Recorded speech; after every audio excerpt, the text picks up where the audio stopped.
la tueuse d'enfants. Si est ainsi qu'on surnommait Karine Torchi. En septembre 2011, elle a été condamnée à 30 ans de prison pour avoir défenestré la petite Samia en 2009. Âgée de 2 ans, la petite fille avait été jetée du 6e étage d'un appartement de Bel-Air, dans l'Ain. Karine Torchi avait alors juré à son amie, et mère de l'enfant, ne pas être à l'origine de ce tragique accident. Elle a finalement reconnu son geste, après le témoignage d'une voisine qui l'a vu balancer l'enfant par la fenêtre, mais n'a jamais pu l'expliquer lors de son procès. Lors de ce même procès, d'autres témoignages vont permettre de révéler la personnalité particulièrement sombre et dangereuse de cette femme de 38 ans, qui n'était vraisemblablement pas à sa première jeune victime. Si est ainsi qu'elle a été soupçonnée d'avoir brûlé dans le dos avec un fer à repasser Mathieu, 7 ans, un jeune garçon handicapé, en 1987, mais aussi Alexandre, 5 ans, victime d'une fracture du col du fémur après avoir été poussé par la fenêtre en 1989.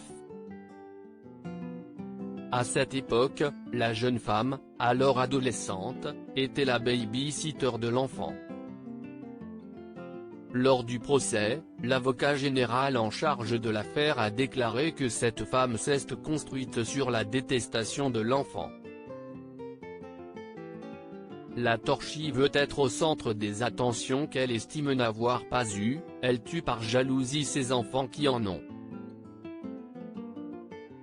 Karine Torchi condamnée pour avoir empoisonné son neveu de 11 mois en plus d'avoir été condamnée pour le meurtre de Samia. Karine Torchi l'a également été pour avoir injecté en 2004 une dose létale d'insuline artificielle à son neveu de 11 mois, alors que sa sœur Brigitte, et mère de l'enfant, était partie faire des courses. Fort heureusement, l'enfant, qui a dû passer 2 mois à l'hôpital, en est sorti vivant. Qualifiée de menteuse, manipulatrice et voleuse par ses proches lors de son procès, comme le rapportait Le Parisien à l'époque, il se trouve qu'elle ne s'en est jamais prise à ses propres enfants.